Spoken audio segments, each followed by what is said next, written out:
Bienvenidos al primer capítulo de Arquitectura y otros paradigmas, la sección en la que relacionamos ideas aleatorias a la arquitectura. El tema de hoy es un clavado a la gentrificación y sus consecuencias.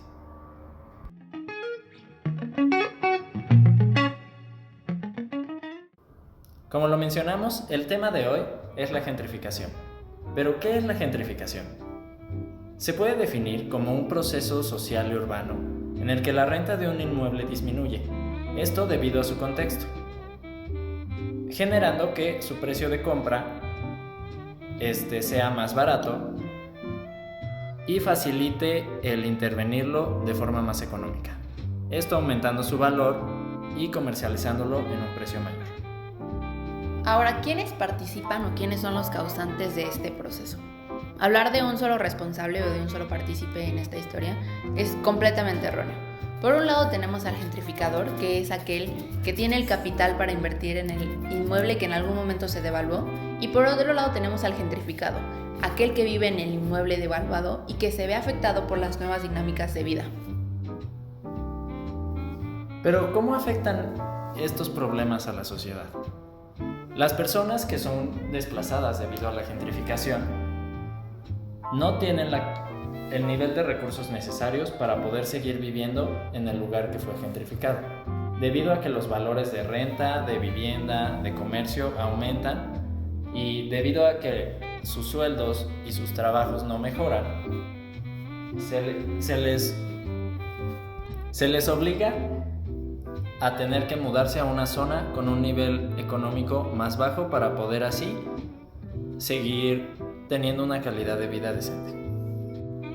Bajo la premisa que nos acabas de mencionar, Leo, entonces el proceso de gentrificación no es un problema en sí mismo. El problema radica en las consecuencias que trae consigo para las sociedades desplazadas. Justo, y aparte, tú dime, ¿en qué puede entrar o no la arquitectura y el urbanismo en esto? O sea, estoy seguro de que juegan un papel indispensable debido a que son las principales ramas que toman las decisiones en la ciudad. Justamente los que se encargan de planear entonces la ciudad son aquellos responsables directamente de este proceso de gentrificación, ¿o es que hay alguien más atrás de eso? Retomando tu pregunta, no, en realidad los culpables en un proceso de gentrificación somos todos, tanto los consumidores como el gobierno encargado, como los que tomamos las decisiones, ya sean arquitectos, urbanistas, ingenieros, entre otras disciplinas de la ciudad. Ahora, si no te importa, tengo algunas preguntas que me gustaría hacerte. Ok. La primera ¿es la gentrificación acaso tan normada como creemos? Creo que tenemos este estigma súper satanizado de que la gentrificación siempre se puede analizar únicamente desde sus consecuencias negativas. Dependerá mucho de la parte desde donde lo analicemos. Desde quién es quien está viendo la gentrificación y cómo la está viendo. Si la vemos como un modelo de negocio, yo como inversor, la gentrificación es la mejor cosa que me podría pasar. A mí como arquitecto me encanta la gentrificación porque me da oportunidad de diseñar cosas más grandes, proyectos más completos. Esta idea de los edificios mixtos llega cuando llega este concepto de gentrificación. Pero ahora, si nos paramos desde la parte de la persona, del gentrificado o del desplazado, absolutamente a nadie le gusta sentirse fuera de lugar a la fuerza. No es de agrado de nadie que el lugar en el que tú estabas acostumbrado a convivir o a desarrollarte con ciertas limitaciones o sin ellas, de repente cambien porque alguien más decidió que esa va a ser su tierra en vez de la tuya. Y no me refiero a que vaya a ser su tierra en términos legales, sino porque la dinámica se moldea a raíz de una idea que no es la tuya o no es la de la comunidad en donde se estipula.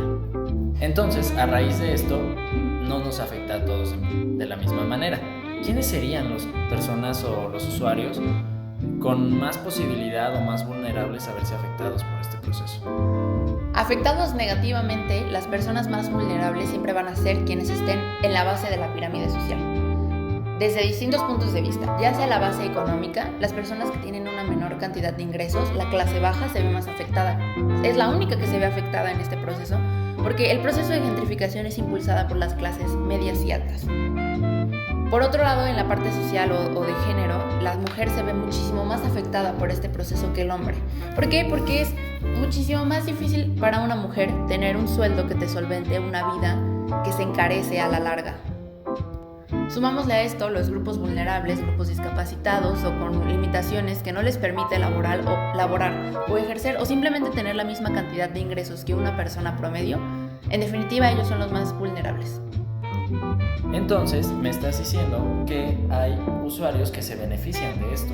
Totalmente, las personas que son quienes impulsan este proceso son los que se ven beneficiados. Y no lo hacen con una connotación negativa, no es que vean no estoy generalizando, pero la naturaleza de este proceso no es ver un nicho de oportunidad y aprovecharse de la necesidad de una zona, sino verlo desde mi realidad y desde mis privilegios me imposibilita ver la vida o la realidad de las otras personas.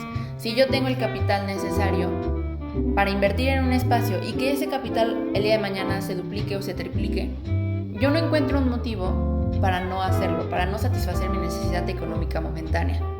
Que ahora entraríamos en un debate que en qué punto la ética pierde tanto de vista la arquitectura y por qué de repente nos centramos únicamente en generar dinero y no en generar espacio para una comunidad.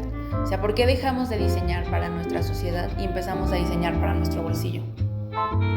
Pero entonces, debido a esto, y ya que nosotros somos los que la provocamos, la gentrificación no se daría como un proceso natural, sino como un proceso en consecuencia de las acciones que nosotros decidimos. Sí, pero no. No es un proceso creado, no es algo que nosotros instauremos desde el nacimiento de la gentrificación. Absolutamente nadie se para y dice, voy a gentrificar esta zona. Es un proceso que es consecuencia de la idea que concibimos o que rentamos nosotros como diseñadores de ciudad.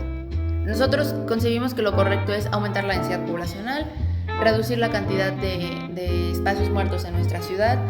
Entre más gente haya en un mínimo de espacio, ganamos más. Entonces, esas ideas que nosotros concebimos o que nosotros nos compramos, como consecuencia traen este proceso de gentrificación. Entonces, acabas de mencionar que nadie se levanta en la mañana y dice, vamos a gentrificar este espacio. Ok, no, pero ¿qué sucede cuando el gobierno dice, este barrio está muy acabado, entonces lo voy a mejorar para que el precio suba? Creo que apelar a la responsabilidad ética de las personas, ya sea desde los mandatarios hasta los diseñadores, es uno de los mayores errores. No podemos confiar en que la gente es buena y que va a actuar en función a su bondad o al beneficio de la sociedad. Creo que es parte de los problemas principales que actualmente tenemos una desvalorización social tan increíble que solemos actuar para satisfacernos momentáneamente lo que se nos ocurre en ese momento, o sea, sin pensar más allá de las consecuencias que tengamos. Entonces, si el gobierno el día de mañana dice, este barrio está en declive, vamos a mejorarlo, ten por seguro que no lo hace porque se interesó en la persona que vive en esa casa o porque alguien reportó que hay 5 robos al día, en absoluto. Lo hace porque tiene que aumentar el valor de su ciudad, porque tal vez ese barrio está en una zona que se va a volver concurrida y porque lo que tenemos que hacer es limpiar para que la apariencia sea correcta, pero no la esencia como tal. Entonces vendría siendo responsabilidad de quién mejorar esto. Por ejemplo, Continúa. ¿Qué podemos hacer nosotros como arquitectos para evitar el encarecimiento de las zonas, no tanto por un bien social, sino por un bien económico? La respuesta más sencilla sería buscar el mínimo de profit, el mínimo de ganancia. O sea, si con una inversión de 5 pesos yo puedo ganar 10, ¿qué necesidad tengo de quererle sacar 50 a ese terreno? Pero te repito, apelar a la responsabilidad ética de las personas es prácticamente imposible. Pero también hay que recordar que la responsabilidad no es únicamente del que diseña o del que da los permisos para el diseño o para la construcción, sino nosotros como consumidores, ¿en qué momento nos sentamos a pensar, oye, ¿a cuántas personas se desplazaron para construir mi casa de 3 pisos o para construir el departamento que acabo de comprar en Cibatá? Ese tipo de preguntas creo que es importante que se empiecen a volver explícitas, que se empiecen a poner al ojo del público en general. Porque entonces lo único que hacemos es alimentar este tipo de constructoras que te venden sueños y que te venden ideas de casas súper modernas, súper baratas y que construyen pareciera que en molde, que todo sale una igual, una tras otra, 1000 casas en un mes, sin tomar en cuenta las consecuencias que puede traer esto para un sector poblacional totalmente ajeno a nosotros. Entonces, los sectores poblacionales y las clases sociales son parte fundamental de este proceso. Son el nacimiento de este proceso. Este proceso no existiría sin la instauración de la clase nueva, de la nueva clase media.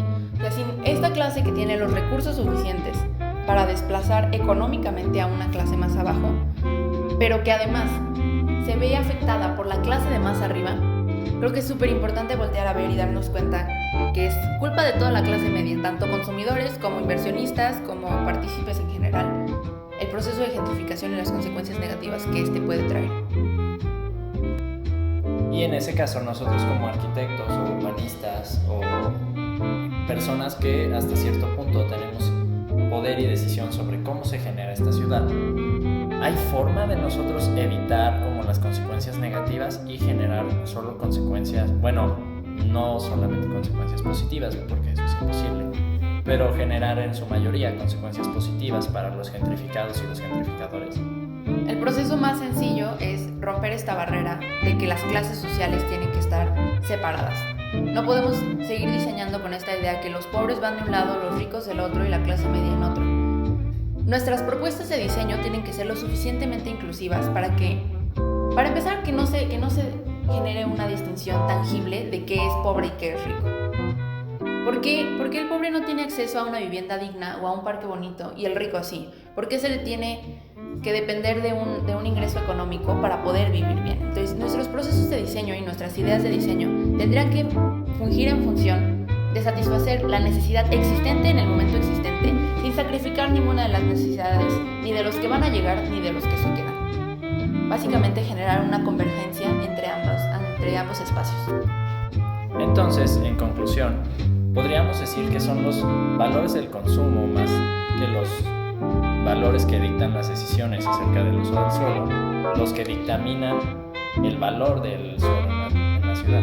Efectivamente, en una era en la que todo se rige por dinero, incluso hablar de arquitectura es hablar de una forma de generar capital, es hablar de comercio y hablar de movimientos económicos más que de un arte como tal. Okay. Sí, como bien dice Dorantes en su podcast, las formas urbanas representan a las sociedades que las construyen. Es un claro ejemplo. Muchas personas últimamente se quejan de por qué la arquitectura ha dejado de ser tan estética, tan bonita. O sea, por qué dejamos de representar arte en lo que construimos. Y no es que dejemos de representar arte, sino que lo que empezamos a representar es la necesidad o la importancia que le damos al peso. O sea, ¿por qué producimos en masa casas como se producen chicles y zapatos? Es básicamente lo mismo, pero nos cuesta mucho entender que la arquitectura puede ser así de egoísta y tan materialista. Bueno, con esto terminamos. Gracias por acompañarnos el día de hoy en nuestro podcast de arquitectura y otros paradigmas, la sección en la que relacionamos ideas aleatorias a la arquitectura. Hasta luego.